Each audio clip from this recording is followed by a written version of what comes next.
చదువమ్మా. నీ సేవకునికి దాన్ని స్థిరపరచుము. దేవుడు అంటున్నాడు చూడు, నీ సేవకుని ఎట్లా నువ్వు ఎప్పుడు సేవకుడిగా మార్చబడతావు? వాక్యము నీలో. ఏమండి, ఈ వ్యక్తి మంచి ఓపిక కలిగిన వ్యక్తి, మంచి ప్రార్థనా పరుడు, మంచి దేవుని పని నమ్మకంగా చేసేటువంటి వ్యక్తి, దేవుని కొరకు ఓ ప్రత్యేకమైన వ్యక్తి, దేవుని కృప పొందుకున్న వ్యక్తి, దేవుని యందు భయభక్తులు కలిగి ఉన్నాడు కాబట్టి దేవుడు ఈ వ్యక్తి ఆశీర్వదించాడండి. ఎప్పుడు తెలుసా? నీ సేవకునికి దాన్ని స్థిరపరచుము. నీ సేవకుడు ఎవరు? నీ సేవకుడు ఎవరు? హృదయములో వాక్యము ఉంచుకున్న వాళ్ళే దేవుని యొక్క సేవకులు. ఎవరు? హృదయములో దేవుని వాక్యం ఉంచుకున్న వాళ్ళే దేవుని సేవించే వాళ్ళు, దేవుని సేవకులు. దాన్ని స్థిరపరుస్తాడు దేవుడు. ఓ, నా చిత్తము వీరి జీవితంలో జరగాలి, నా ఉద్దేశము వీరి జీవితంలో జరగాలి, నా ప్రణాళిక వీరి జీవితంలో జరగాలి అని దేవుడు తన ప్రణాళికను నెరవేరుస్తాడండి. నీ న్యాయ విధులు ఉత్తమములు. దేవుడి యొక్క వాక్యంలో వ్రాయబడింది, దేవుని యొక్క న్యాయ విధులు ఉత్తమములు. అంటే దేవుని యొక్క న్యాయ విధులన్నీ కూడా నీలో. అన్యాయమైనటువంటి వ్యక్తిగా, అన్యాయమైనటువంటి స్త్రీగా, పురుషుడిగా నువ్వు ఉండడం దేవుడికి ఇష్టం కాదు. న్యాయమైనటువంటి వ్యక్తిగా దేవుడు నిన్ను మార్చేస్తాడు. ప్రియ దేవుని బిడ్డ, చదువమ్మా. నాకు భయము పుట్టించుచున్నా నా అవమానమును కొట్టివేయము. చూడండి, నాకు భయమును పుట్టిస్తున్నా నా అవమానమును భయాన్ని పుట్టిస్తుందండి. ఏంటి అవమానము? అంటే అవమానం అనేది దేవునికి విరోధంగా జీవించేది అవమానం. అది ఏం చేస్తుంది? జీవితంలో ఏం జరుగుతుందో, ఎలా అవుతుందో, ఏమైపోతానో, ఏం జరుగుతుందో ఒక మాటలో చెప్పాలంటే తెగిపోయినా గాలిపటం. ఎక్కడ నిలబడరు. అది మంచి వాళ్ళు అనుకో, ఎక్కడికి వెళ్ళి కూడా నిలబడతారు. సో రియల్లీ గ్రాచ్ ఎక్కడున్నా కూడా నిన్ను బట్టి అనేకులు మార్చబడతారు. నీకు ఓపిక ఉంది, మంచితనము ఉంది, సహనము ఉంది, ప్రేమ ఉంది, తగ్గింపు ఉంది, పవిత్రత ఉంది. నిజముగా ఇవన్నీ దేవుడు నీకు ఇచ్చిన గిఫ్ట్ అయ్యా అని ఎదుటి వాళ్ళు నిన్ను గురించి చెప్తారండి. అని నువ్వు ఎక్కడికి వెళ్ళినా కూడా భయపడవు. ఎందుకు తెలుసా? దేవుడి కృప, దేవుడి చిత్తము నీలో ఉంది కాబట్టి. అది దేవుడి చిత్తము నీలో లేకుండా ఉందనుకో, దేవుడి వాక్యము నీలో లేకుండా ఉందనుకో, ఖచ్చితంగా నీకు నీ అవమానము ద్వారా నీకేం కలుగుతుంది? భయం. శరీరానికి భయం, ఆత్మకు భయం, ప్రతి దానికి కూడా ఏముంటదంటే భయం. మాట చెప్తా వినండి.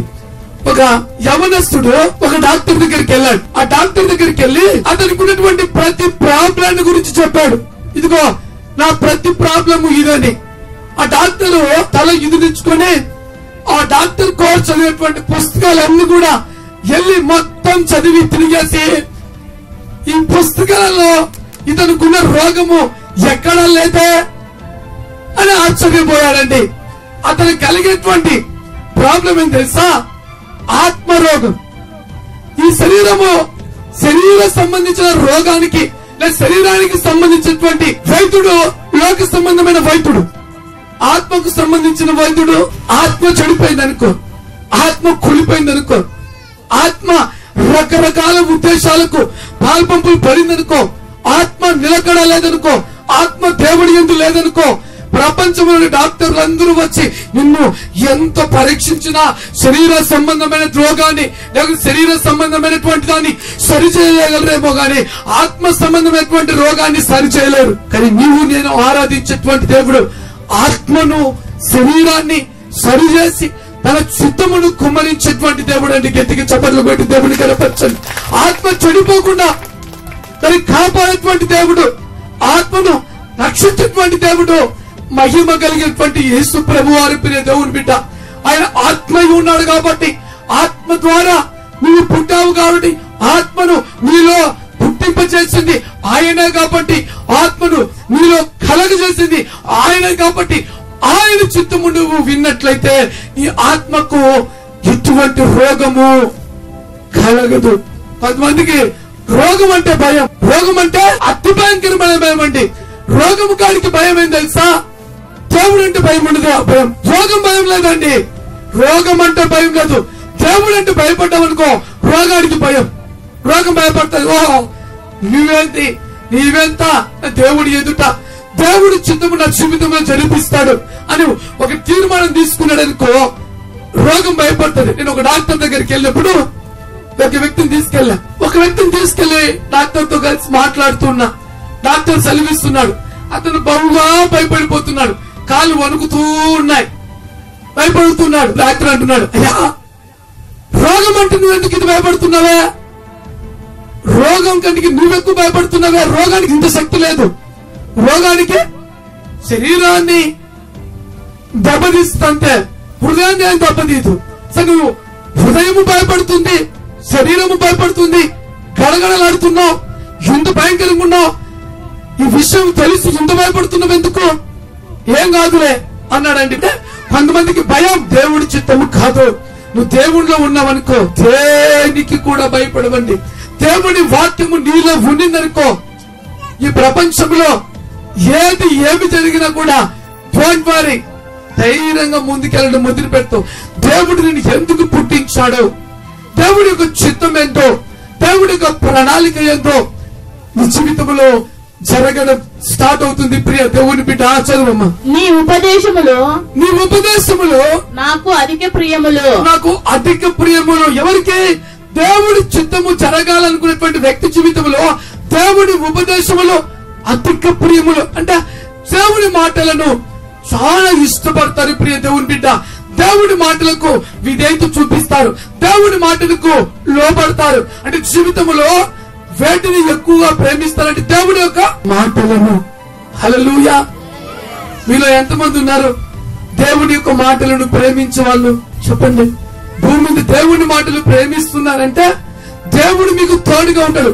దేవుడి మాటలు పక్కన పెడతారు. అతి ప్రేములు కాదు. కొంతమందికి మందిరానికి వచ్చినప్పుడేమో దేవుడా చక్కగా ఆరాధిస్తారు, చక్కగా పాటలు పాడతారు, చక్కగా స్తుతిస్తారు, చక్కగా వాక్యాన్ని వింటారు. బయటికి వెళ్ళి దేవుని మాటలన్నీ కూడా ఏం చేస్తారు? పక్కన పెట్టి నిజ స్వరూపాలు బయటకు వస్తాయి. ఏంటి? చూడు నా కథ, దేవా నీ చిత్తము జరిపి ప్రభువా. ఎక్కడ చిత్తము?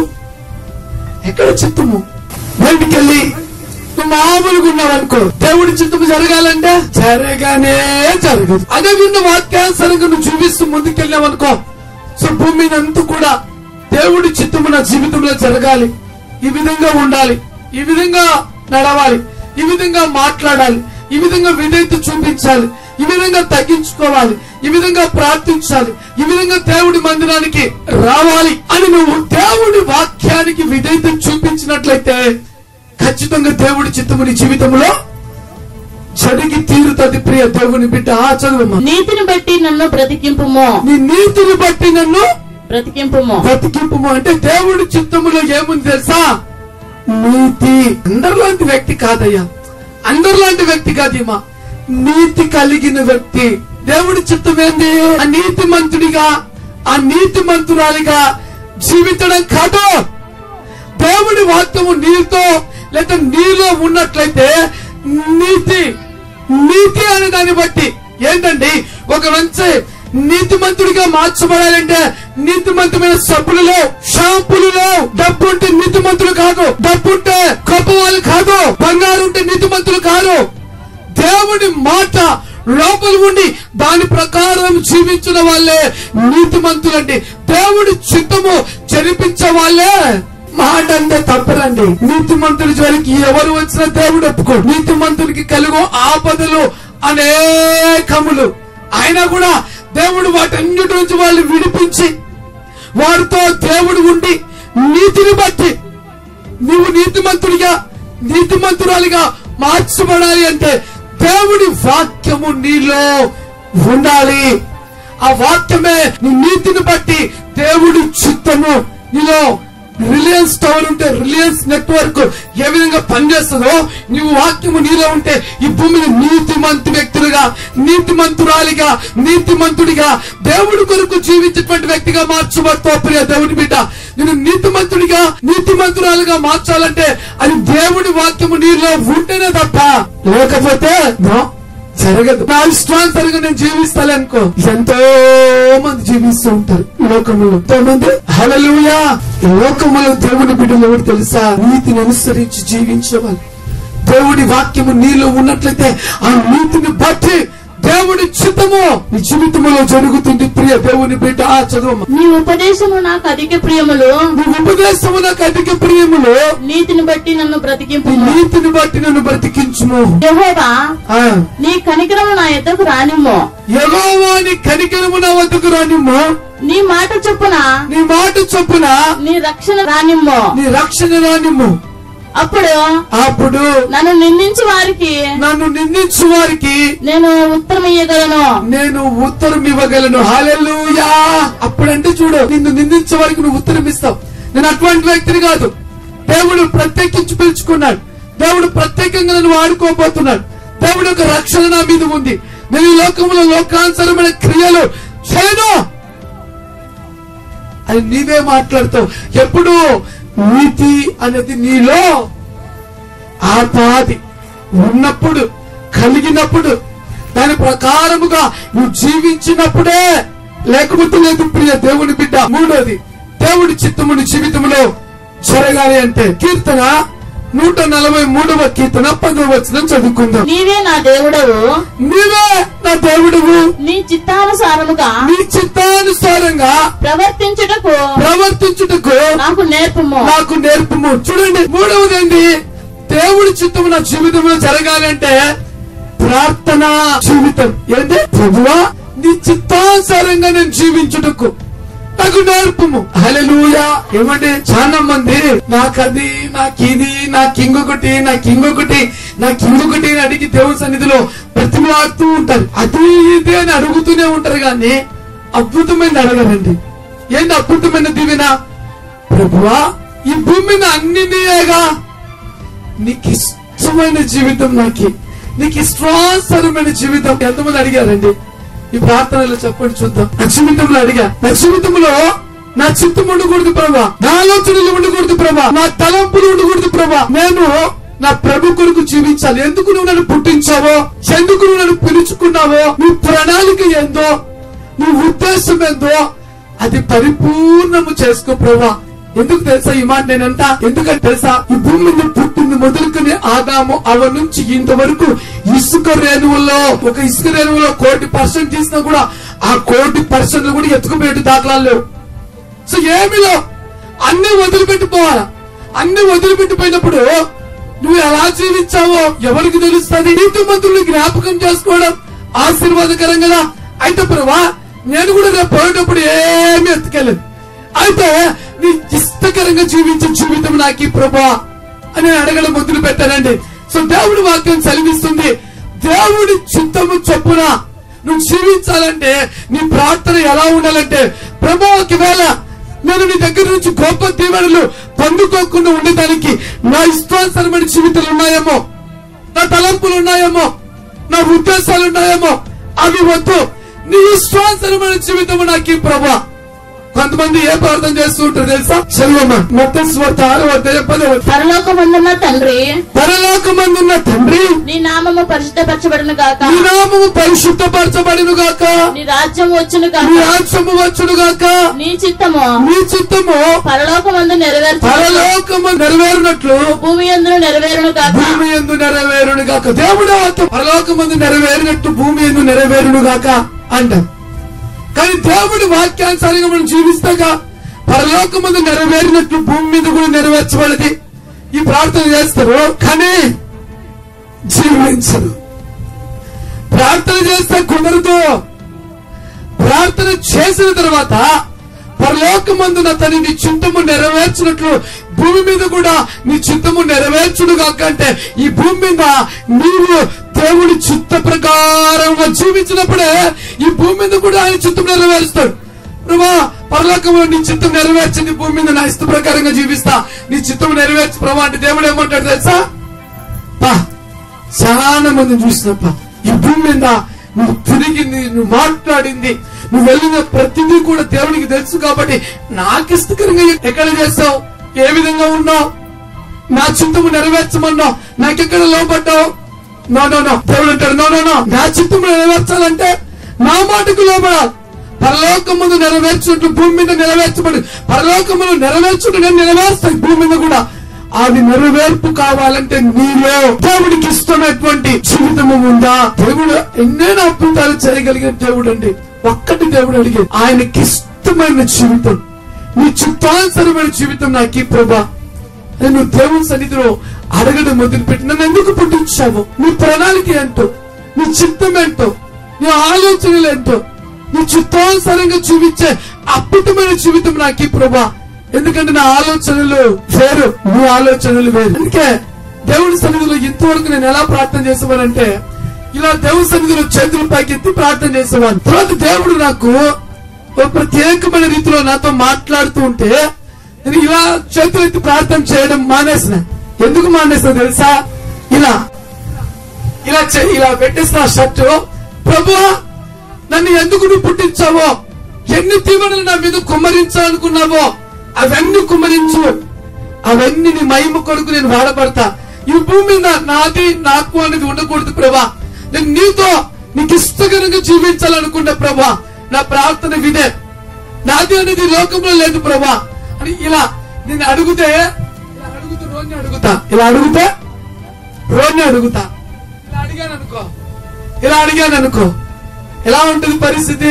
నేర్చుకునే దేవుని సన్నిధిలో ఇలా మనుషుల దగ్గర అడగను, అడుక్కో. ఒక వ్యక్తిని దేవుడు తన మహిమ కొరకు, తన చిత్తము కొరకు ఏర్పాటు చేసుకుంటే, ఆ మనిషి దేవుడి వైపు తిరిగితే దేవుడు ఆ వ్యక్తి కొరకు ఎన్ని దీవెనలు దాచబడి ఉంచాడో అన్ని కుమ్మరించడానికో. నేను అందరికీ ఇచ్చేవాడిగానే ఉంటా, పుచ్చుకునేవాడిగా ఉండను. అది నాకు తెలుసు.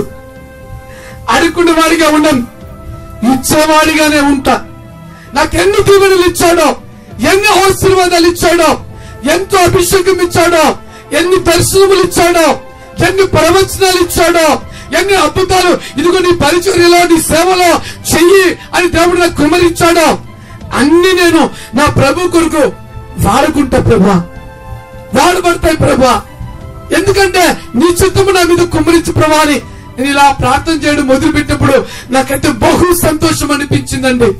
ఇలా అడగను, ఇలా అడుగుతా.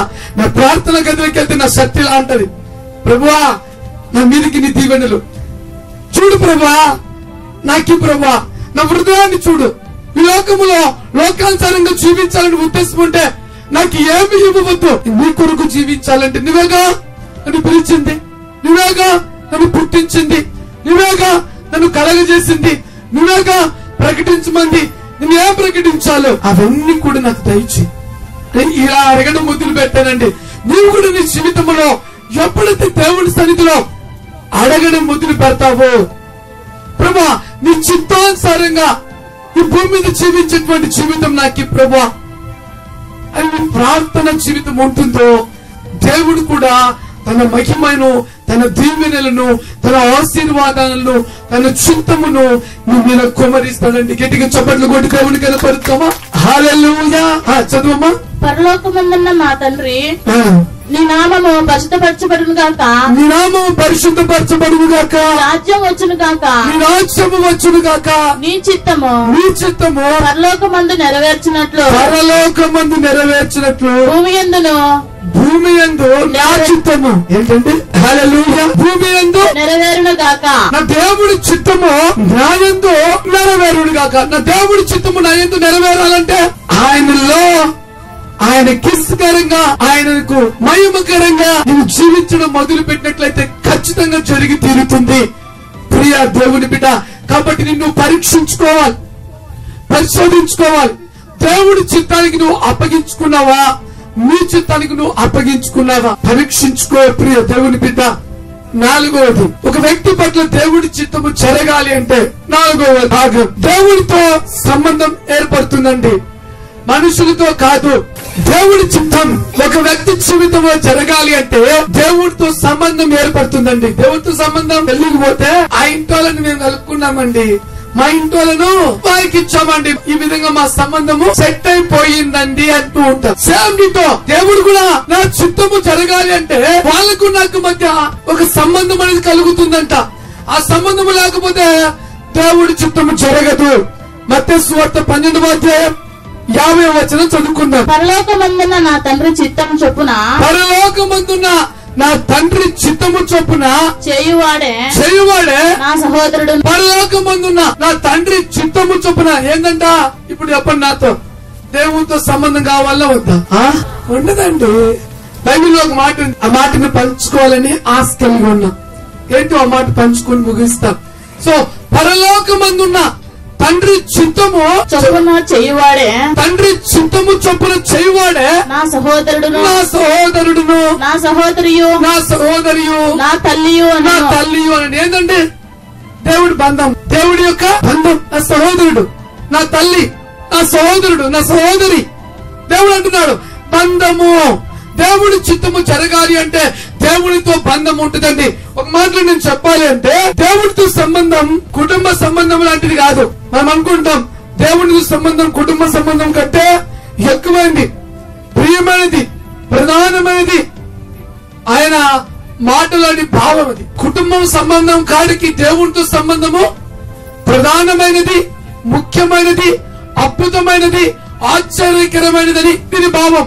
నా సహోదరులు ఏమన్నాడు? పరలోకమందున్న నా తండ్రి చిత్తము చొప్పున చేయువాడే సహోదరుడును, నా సహోదరియు, నా తల్లియు ఆయన ఏంది? సంబంధం, దేవుడితో సంబంధం. అయితే ఇది ఎవరి గురించి మాట మాట్లాడినాడంటే తనను అనుసరించి జీవించేటువంటి వ్యక్తులలో ఇది నెరవేర్చాలనే ఒక అద్భుతమైన ఉద్దేశంతో ఈ మాట మాట్లాడినాడు. ఎవరితో? ఆయన చిత్తము. యేసు ప్రభు తల్లి యేసు ప్రభు సువార్త ప్రకటిస్తూ ఉంటే అక్కడ గురించి 7 వద్ద చెప్పి పంపిస్తే యేసు ప్రభు ఏమన్నాడు తెలుసా? ఎవరు నా తండ్రి, ఎవరు నా తల్లి? పరలోకమందు నా తండ్రి చిత్తము ఈ భూమి మీద చేయువాడే నా తండ్రి, నా తల్లి, నా సహోదరుడు అని యేసు ప్రభు వారు చెప్పినటువంటి మాట. అంటే దేవుడితో సంబంధం, దేవుడి చిత్తము ఒక వ్యక్తిలో జరగాలి అంటే ఆ వ్యక్తికి దేవుడితో సంబంధం కలిగి ఉంటాడు. ప్రియులు మామూలు కాదు, దేవుడితో సంబంధం కలిగి ఉండడం అంత ఆసోమాసి కాదు. అందుకే దేవుడు ఏమన్నాడు తెలుసా? చదువుదామా? మత్తయి సువార్త 10వ అధ్యాయం 37 నుంచి చదువుకుందామా? తండ్రినైనను తల్లినైనను నాకంటే ఎక్కువగా ప్రేమించువాడు, నాకంటే ఎక్కువగా ప్రేమించువాడిని నాకు పాత్రుడు కాడు. ఏమంట? ప్రేమించమన్నాడు. తల్లినైనను తండ్రినైనను నాకంటే ఎక్కువగా ప్రేమించువాడు నాకు పాత్రుడు కాడు. ఏంటంట? దేవుని ప్రేమించే వ్యక్తిగా ఉన్నావంటే తల్లిని తండ్రిని ఆటోమేటిక్ గా ప్రేమి. దేవుడి పక్కన పెట్టావంటే, దేవుడికి మొదటి స్థానం ఇవ్వకుండా జీవించినావంటే నువ్వు దేవుడి సంబంధములో లేవని వాక్యం సెలవిస్తుంది. ప్రియ దేవుని బిడ్డ, చదువమ్మా. కుమారులైనను కుమార్తెనైనను నాకంటే ఎక్కువగా ప్రేమించువాడు నాకు పాత్రుడు కాదు. దేవుడి కోరిక ఏంటి? నన్ను ప్రేమించాలి, నాతో అన్ని బంధము కొనసాగించాలి. నువ్వు నాతో బంధము కొనసాగించినప్పుడే నా చిత్తము నీ మీద కుమరిస్తా. నీ బిడ్డలను కుటుంబాన్ని, వంశాన్ని, సమస్తాన్ని నేను దీవిస్తా. నువ్వు నన్ను పక్కన పెట్టినట్లయితే నువ్వు దీవించబడలు, నువ్వు ఆశీర్వదించబడలు, నువ్వు హెచ్చించబడలు. దేవుడి చిత్తాన్ని నీ జీవితంలో నెరవేర్చుకోలేవు. నా కుటుంబంలో ఒక సంఘటన చెప్తా చూడండి. నేను బైబిల్ పట్టుకుని యేసుక్రీస్తుని నమ్ముకొని మందిరానికి వెళ్తూ ఉంటే ఎన్నో ఆటంకాలు, ఎన్నో ఇబ్బందులు. నేను చెప్పా, అమ్మా, నాన్న, కుటుంబ సభ్యుల మీకు వందనాలు, మీరు చెప్పిన పని ఎంత చేస్తా, నేను నాకు ఇష్టమే, సంతోషమే. కానీ నీ కాడికి ఎక్కువైంది తెలుసా నా దేవుడు. ఎందుకంటే మీరు నన్ను పుట్టిలే. నేను ఆయన్ను ప్రేమించినట్లయితే ఆయన చిత్తము నా మీద కుమ్మరిస్తాడు. నేను మిమ్మల్ని ప్రేమిస్తా, గౌరవిస్తా. కానీ మొదటిది ఎవరికంటే దేవునికే. దేవుడు కలగజేస్తే నేను మీ ఇంట్లో పుట్టాను కాబట్టి నా జీవితంలో నా దేవుడి చిత్తము జరగాలంటే ఆయనకు మొదటి చోటు ఇవ్వాలి. తెలుసా అండి మాట? చాలా ఆశ్చర్యం అండి, చాలా అద్భుతమైన మాట. నువ్వు ఎంతగా దేవుడిని ప్రేమిస్తావో అంతగా దేవుడి చిత్తము నీ మీదకి దిగి వస్తుందండి. నువ్వు అంతగా ఆ రోజు మా అమ్మ చెప్పిందిగా, మా నాన్న చెప్పాడుగా, నేను వెళ్ళాను మందిరానికి. యేసు ప్రభు మాలాల దేవుడు. ఎప్పుడో ఒకరోజు వెళ్దాంలే. ఎందుకు వాక్యానికి వెళ్ళాలి? ఎందుకు దేవుడికి విధేయత చూపించాలి? ఎందుకు వాక్యానుసారంగా జీవించాలి? జీవితం. ఎన్ని దీవెనలు నా మీద దేవుడు కుమరించాలనుకున్నాడో అన్ని దీవెనలు స్టార్ట్ అయిపోతాయి. నేను అదే అత్యధికంగా ప్రభా ఈ లోకములో అమ్మ, నాయన, కొడుకు, తమ్ముడు, అన్న, బంధువులు అందరూ వదిలిపెట్టి అన్నారనుకో, నువ్వే దేవుడా, నువ్వే దేవుడా, అందరూ నన్ను చివరించుకునే దేవుడా, వీళ్ళని ఎంతో ప్రేమించిన దేవుడా, వీళ్ళకి ఎంతో ఖర్చు పెట్టిన దేవుడా, నేను తినకుండా పెట్టిన దేవుడా, వీళ్ళకి కిండ్లు కట్టించిన దేవుడా, వీళ్ళకు పెళ్లి చేసిన దేవుడా, వీళ్ళకు గుడ్డలు పెట్టిన దేవుడా, వీళ్ళకు బంగారు పెట్టిన దేవుడా, వీళ్ళు బయటకు తప్పినారు దేవుడా, ఈ రోజు నా బతికేం దేవుడా, నాకు తిండి లేదు దేవుడా, నాకు గుడ్డ లేదు దేవుడా, నేను ఎత్తపోవాలి దేవుడా, నేను పారేస్తే వస్తారు రారు దేవుడా. ఎందుకు? దేవుణ్ణి ప్రేమించింటే ఆ లైఫ్ వేరుగా ఉండదు. నువ్వు మనుషులు ప్రేమించావు, దేవుడి చిత్తము నీ మీద కుమ్మరించాలనేటువంటి ఉద్దేశాన్ని కోల్పోయావు. నువ్వు దేవుడు ప్రేమించినట్లయితే నీ పుట్టుక యొక్క సంపూర్ణ ఉద్దేశం, సంపూర్ణ ప్రణాళిక, సంపూర్ణ మహిమ నీ పొందుకొని ఆశ్చర్యపోయే రీతిగా నీ కుటుంబ సభ్యులందరూ కూడా, ఓ నా బిడ్డ, నా కుమారుడు నన్ను గౌరవిస్తాడు, నన్ను ప్రేమిస్తాడు, నా తండ్రి చిత్తము అతని మీద ఉంది కాబట్టి నా బిడ్డ ద్వారా నాకు ఘనత, నా కుమారుడి ద్వారా నాకు ఘనత, నా కుమార్తె ద్వారా నాకు ఘనత, ఈ ఊరికి ఘనత, ఈ మండలానికి ఘనత, ప్రపంచానికి ఘనత. దేవుడి చిత్తం ఉంది. బహుగా దేవుడు వాడుకున్నట్లయితే నా ముని మనుమడు గొప్పవాడు, నా అల్లుడు గొప్పవాడు, నా ఆడబిడ్డ మంచిగా పాటలు పాడుతుంది, మా ఆడబిడ్డ దేవుడి కృపలో దీవించబడింది. అదే దేవుడిని పక్కన పెట్టింది అనుకో, అంత ఈజీ కాదండి. నేనైతే ప్రేమిస్తా అందరికాడికి ఎక్కువ దేవుడిని ప్రేమిస్తానండి. ఎందుకంటే పుట్టించింది దేవుడిగా, దేవుడికి చోటు ఇవ్వకపోతే ఈ లోకంలో మనుషులు ఏ పొద్దైనా వదిలి పెడతారు. ఎందుకు తెలుసా? అంటే ఈ లోకంలో ఎప్పుడు విడిచిపెట్టిపోతారో తెలియదు. కానీ నువ్వు దేవుడి మీద ఎప్పుడుగా ఆనుకుని ఉన్నావనుకో, దేవుడిని ప్రేమిస్తూ ఉన్నావనుకో, దేవుడి చిత్తము కొరకు కనిపెట్టుకుంటూ ఉన్నావనుకో, ఖచ్చితంగా దేవుడు బ్లెస్ చేస్తాడండి. దేవుడితో సత్సంబంధం కలిగి ఉన్నావనుకో, ఖచ్చితంగా దేవుడు అనేకులకు దీవెనకరంగా నిన్ను పెడతాడు, అనేకులకు ఆశీర్వాదకరంగా నిన్ను పెడతాడు, అనేకులకు ఒక ఉన్నతమైన స్థితిలో నిన్ను పెడతాడని దేవుడి చిత్తము.